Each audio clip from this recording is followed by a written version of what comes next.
ბავშვებო, ეროვნულებზე ხართ? წარმატებები.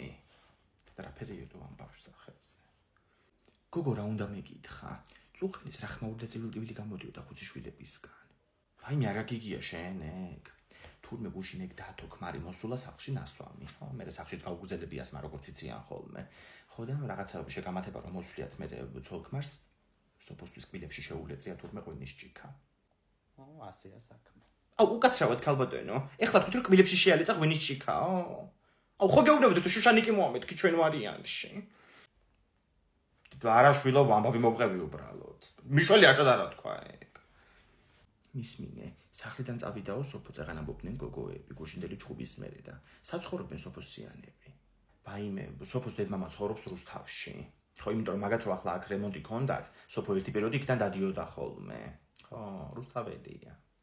ქალბატონო, რამეს თუ გვანიშნებთ, პირდაპირ გითხარით რა. რუსთაველია მეორე ვარიანტში. არ მინდოდა ვეფხისტყაოსანი. არა შვილო, დაწნარდი ვლაპარაკობთ უბრალოდ. და როგორ შეიძლება კაცვას ენერგიულობა? რა იქნება ახლა ნერვიულობენ ბავშვები. გოგო, სოფოს დედმამა როგორ ცხოვრობს რუსთავში, სოფოს გადასვლილი ყავს დედა.